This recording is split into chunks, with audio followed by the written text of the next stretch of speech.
My name is Luke. I work on the Aragon project, and one of the initiatives that we've been working on is creating a decentralized mechanism for dispute resolution. And we kind of refer to this as a digital jurisdiction, but I'm not actually going to talk too much about like, the mechanics of the court or the mechanism itself, but really talk about why we think this is something that is really useful and what specific use cases it applies to. So when we say digital jurisdiction, a lot of people think this is like a replacement for traditional jurisdictions. It's not. The real legal world and jurisdictions don't go away because you create a new tool. But just like a normal jurisdiction, what we can do is define a certain set of like cases or disputes and funnel them into a specific dispute resolution process that may be more fitting. So just like when you buy something on eBay, you don't like immediately open up a small claims lawsuit when there's an issue. You like create a dispute on that particular protocol or that particular service, and you try and resolve the dispute there first before you do anything else. And it's more efficient and more accessible that way. So we're trying to do the same thing on a slightly larger scale because traditional dispute resolution is very heavy, can be very expensive, can be hard to navigate. And a lot of times when we're dealing with these new internet communities, whether they're DAOs or like they're subreddits or they're GitHub organizations, we're dealing with people that are like participating from many different jurisdictions in different contexts, like people from all over the world, and trying to like pick a specific jurisdiction, even if it's like alternative dispute resolution, gets really, really messy.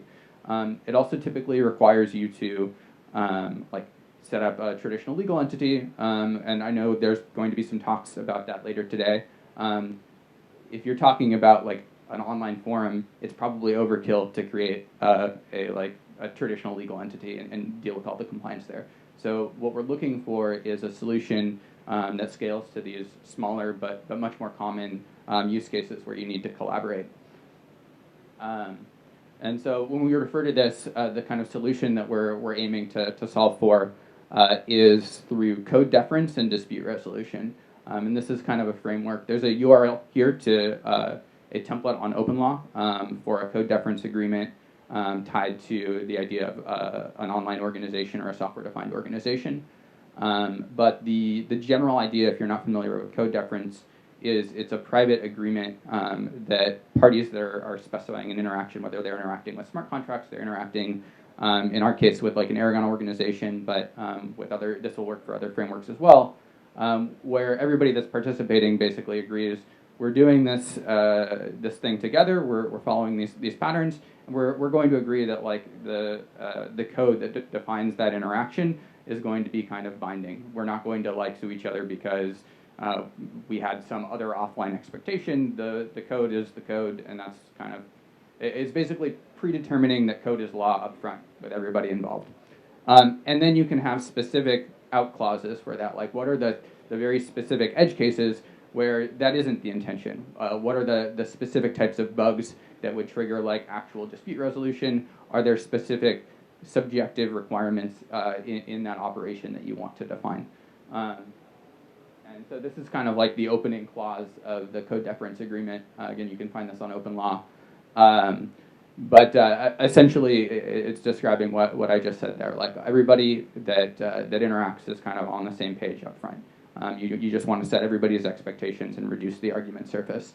So the way that we can implement this is actually have interactions with on-chain organizations like Aragon or like decentralized applications be kind of wrapped in this private agreement. So everybody can be like, we understand what we're doing and we acknowledge like what we're participating in, and this is how we're going to like interact and resolve our disputes. And then we can pair that within the form with dispute resolution processes. So there's actually, we're working on the Aragon court, which I mentioned. OpenLaw has a dispute resolution framework that's more like traditional alternative dispute resolution. Claros has launched their online court as well, which is really, really interesting. These things can kind of plug in to that agreement. So like you can defer to this code deference agreement, and then in the case that there are disputes, you can link to a process that's maybe a lighter weight and like more accessible than a like a traditional like legal dispute. And you can do this kind of in the same way that if you were like working on eBay and you opened a dispute, you like deal with their dispute resolution team, but now you can do it in a decentralized way that's not tied to a specific company. And the point of this is really to minimize argument surface when you're interacting with other people online. So like the traditional legal jurisdiction is still there. You can still eventually like get to the point where you rely on that. But if you specify things up front, you can say, we're going to use smart contracts to operate in this fashion. For these edge cases, we're going to use this digital jurisdiction to resolve disputes. And then like if that isn't sufficient, then and only then do we resort to like traditional matters. So like some examples where this is applicable is curation and moderation. So if you've got like a list of entries that has some subjective criteria, you can have people add and remove entries and handle disputes in this fashion. This is a situation where you would never go to like a traditional legal court to resolve these disputes. Simple financial transactions and escrow agreements. So like entering into like a mutual work agreement or like adding funds to a DAO. You're saying this is why we're adding funds, and we've established that intent. But it's not going to work for things like copyright infringement, right? Like if you create a DAO or like an online community specifically to like break the law, it's not going to protect you from joint and several liability. It's not like you can only do so much. You should stay within the boundaries of like what's applicable. But if you're like starting a community to work on open source software together, you don't have a huge vector of like external liability. But you do want to protect yourself from like disagreements with your counterparties, the people that you're actively interacting with. And so what we're trying to do is essentially provide a dispute resolution API that can extend the functionality of these smart contracts that are very inflexible. And specifically, we want to do that so that we can improve collaboration in digital-only communities. So these are like forums, these are like curated lists.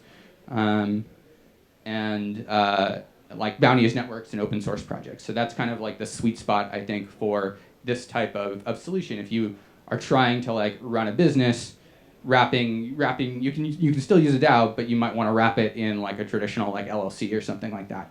And so like you can have this whole spectrum of ways to collaborate online now. And that's what I'm really excited about. I think that's close to time, but I'm not sure. If you want more information about how we're tackling it, here's some links.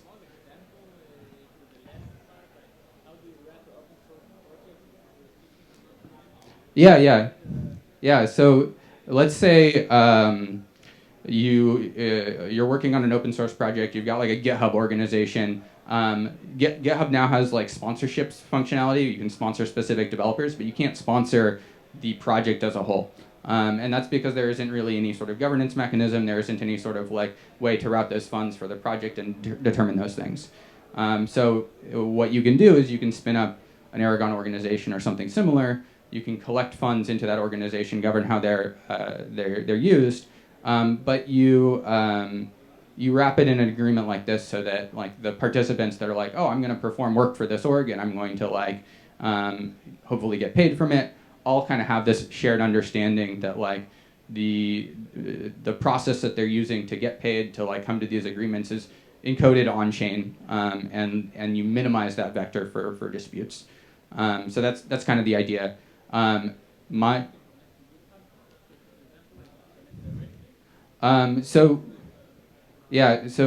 Aragon specifically, we have like a task management app called Projects that integrates with GitHub issues. It doesn't directly control your GitHub organization. It doesn't control repo management.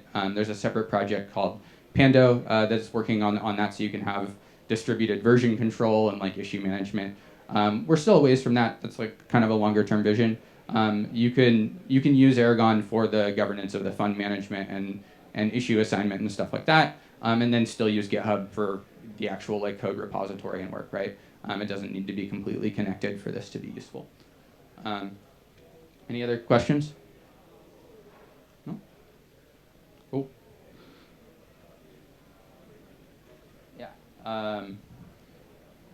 I guess these are all recorded and online, so people can find this stuff. But this is kind of the vision for the Aragon court and digital jurisdictions. But hopefully, we'll see other people pursue this as well.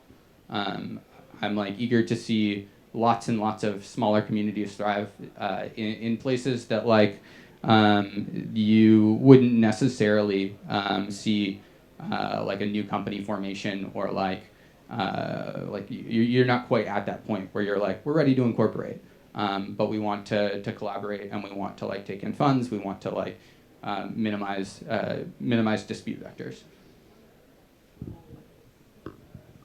Just a question. So let's assume we have a community. So there are like two people in the community who have a dispute.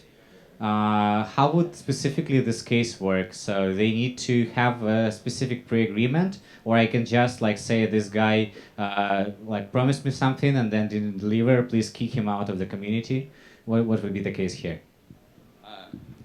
Yeah, so it's going to depend entirely on the context there. The specific context that we're focused on right now is around this idea of a proposal agreement. So we're very much focused on this idea of software-defined organizations and like voting on processes. We want to make it permissive so anybody can submit a proposal, but certain types of proposals should just never be allowed. It's not like if you can get enough support for a proposal, it should pass. There's certain things that like everybody who's participating has agreed up front. This should never be allowed. It's never appropriate to like submit this type of proposal. And so in that case, we just need a binary dispute flag. So somebody tries to submit that proposal. Maybe they're required to put up a little bit of initial stake as like a deposit.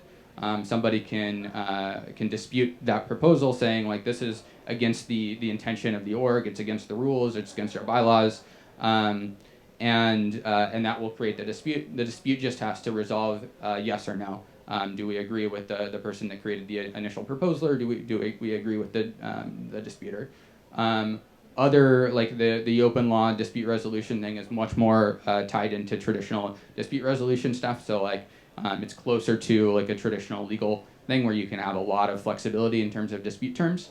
When you use one or the other is going to kind of depend on the situation and how much flexibility versus like argument surface you want to allow for.